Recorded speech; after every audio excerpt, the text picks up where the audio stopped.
राजा शांतनु और माता गंगा की कहानी। हस्तिनापुर के महाराज शांतनु बड़े धर्मात्मा राजा थे। वे एक बार गंगा के तट पर विचरण कर रहे थे। तभी उनकी दृष्टि एक अति सुंदर नवयुवती पर पड़ी। उस सुंदर नवयुवती को देखकर शांतनु उस पर मोहित हो गए। उन्होंने उससे कहा, हे सुंदरी, तुम जो कोई भी हो, मेरा प्रेम स्वीकार करो। मैं तुम्हें अपनी धर्मपत्नी बनाना चाहता हूँ। मेरा समस्त राज्य वैभव तुम्हारे चरणों में अर्पित है। वह नवयुवती और कोई नहीं, स्वयं गंगा थी, जो तट पर घूमने के उद्देश्य से आई थी। गंगा ने मधुर मुस्कान के साथ उत्तर दिया, राजन, मैं आपकी पत्नी बनने के लिए तैयार हूँ, किंतु आपको मेरी एक शर्त माननी होगी। हे देवी, तुम्हारी हर शर्त मुझे स्वीकार है। राजा ने उत्तर दिया, राजन, मैं उसी स्थिति में आपकी धर्मपत्नी बनना स्वीकार करूँगी जब आप मुझसे यह नहीं पूछेंगे कि मैं कौन हूँ, मेरा कुल अथवा वंश कौन सा है। मैं जो कुछ भी करना चाहूँगी करूँगी। आप मुझे नहीं टोकेंगे, और यदि आपने मेरी इस शर्त को तोड़ा तो मैं उसी क्षण आपको छोड़कर चली जाऊँगी। यदि आपको मेरी ये शर्त स्वीकार है तो मैं आपसे विवाह करने के लिए तैयार हूँ। गंगा ने कहा, मुझे तुम्हारी हर शर्त स्वीकार है। मैं इन शर्तों का पालन करने का वचन देता हूँ। राजा ने उसे आश्वस्त किया।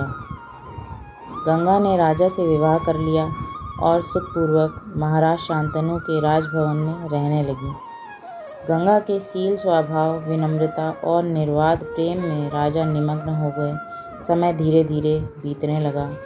समय के साथ राजा शांतनु के यहाँ एक एक करके 7 पुत्र हुए, किंतु गंगा ने हर बार अपने नवजात पुत्रों को गंगा में बहा दिया। उसके चेहरे पर अपने नवजात पुत्रों को गंगा की बहती धारा में फेंकते समय जरा भी अवसाद या दुख का भाव नहीं आता था, परंतु राजा शांतनु गंगा के इस कार्य से अत्यधिक दुखी थे।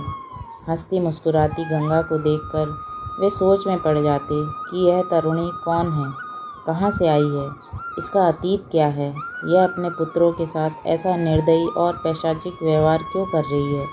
पर उन्हें गंगा से उत्तर मांगने का साहस नहीं होता था, क्योंकि वे गंगा को कुछ भी न पूछने का वचन दे चुके थे। जब 8वां बच्चा पैदा हुआ तो गंगा उसे भी गंगा में विसर्जन करने के लिए ले चली।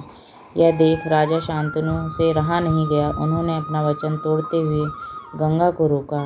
ठहरो गंगा, तुम यह घोर पाप करने पर क्यों तुली हो? एक माँ होकर अपने अबोध बच्चों को क्यों मार डालती हो?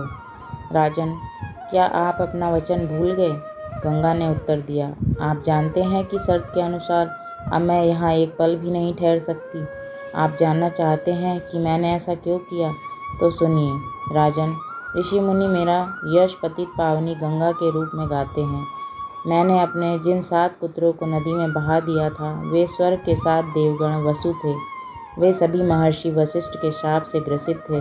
वसु? शांतनु चौंके। हाँ, यह 8वां पुत्र भी प्रभास नाम का वसु है, लेकिन अब मैं इसे नदी में नहीं फेंकूंगी। मैं इसे समर्थ होने तक पालूंगी। यह तो प्रसन्नता की बात है गंगे। चलो, अब कहीं जाने का विचार त्याग दो। शांतनु ने प्रसन्न होकर कहा, नहीं राजन, मैं अब तुम्हारे साथ नहीं रह सकती। गंगा बोली, क्या तुम वसुओं के शाप की कथा सुनना चाहोगे? अवश्य सुनना चाहूँगा। कौन थे ये वसु और शापग्रस्त कैसे हुए? राजा शांतनु ने पूछा। राजा, एक बार ये 8 वसु अपनी पत्नियों के साथ महर्षि वशिष्ठ के आश्रम के पास वन विहार कर रहे थे। सर्वत्र शांति और सुरम्य वातावरण फैला हुआ था। तभी उनकी दृष्टि महर्षि वशिष्ठ की गाय नंदिनी पर पड़ी। उसे देखकर वसुओं की पत्नियां मुग्ध हो उठीं। उनमें से प्रभास नामक वसु की पत्नी हठ करने लगी कि यह गाय चुराकर देवलोक ले चलो, लेकिन प्रभास ने इनकार कर दिया।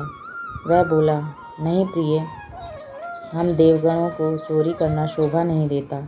यह महर्षि वशिष्ठ की प्रिय गाय है। इस गाय का दूध पीने से मनुष्य अमर हो जाता है। हम तो स्वयं ही अमर हैं, इसे लेकर हम क्या करेंगे?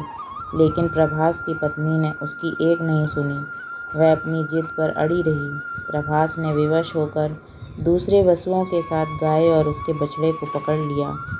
वह उसे अपने साथ देवलोक ले गया।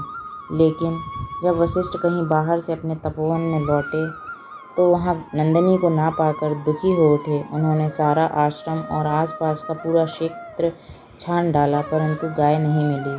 तब वशिष्ठ मुनि अपने ज्ञान चक्षुओं से देखा कि नंदिनी को वसु देवगण चुराकर अपने साथ ले गए हैं। वसुओं की इस करतूत को देखकर मुनि ने शाप दे दिया। वसुओं के ने देवगण होकर भी मनुष्यों की भांति लालच किया है, इसलिए उन्हें मृत्यु लोक में जन्म लेकर अपने पाप का प्रायश्चित करना होगा। ओह, फिर क्या हुआ? शांतनु ने पूछा। क्या महर्षि वशिष्ठ का शाप वसुओं को भोगना पड़ा? हाँ, भोगना पड़ा। गंगा ने बताया। वसुओं को जब मुनि के शाप का पता चला तो वे मुनि के पास आकर गिड़गिड़ाए और क्षमा मांगने लगे। लेकिन मुनि ने उनसे कहा कि उनका शाप झूठा नहीं हो सकता। केवल प्रभास को छोड़कर मैं इतना कर सकता हूँ कि वे पृथ्वी पर जन्म लेते ही लौट आएंगे, लेकिन मुख्य अपराधी प्रभास को मृत्यु लोक में काफ़ी समय तक जीवित रहना होगा और वह बड़ा यशस्वी होगा। फिर वे सारे वसु मेरे पास आए और मुझसे अपनी माता बनने की प्रार्थना की। मैंने उनकी प्रार्थना स्वीकार कर ली और शाप के अनुसार उन 7 वसुओं को गंगा की धारा में डुबोकर मार डाला। लेकिन अब यह 8वां वसु प्रभास है, जिसे इस पृथ्वी पर काफ़ी समय तक जीवित रहना होगा और अपने पाप का प्रायश्चित करना होगा। इतना कहकर गंगा अपने पुत्र को लेकर चली गई। राजा का मन गंगा के चले जाने के बाद विरक्त सा हो गया। भोग विलास से उनका मन उचाट हो गया। वे अपना अधिकांश समय या तो राजकाज में बिताने लगे या फिर मन बहलाने के लिए शिकार खेलने वन में चले गए। आपको यह प्रसंग कैसा लगा? कमेंट बॉक्स में ज़रूर बताएं। धन्यवाद।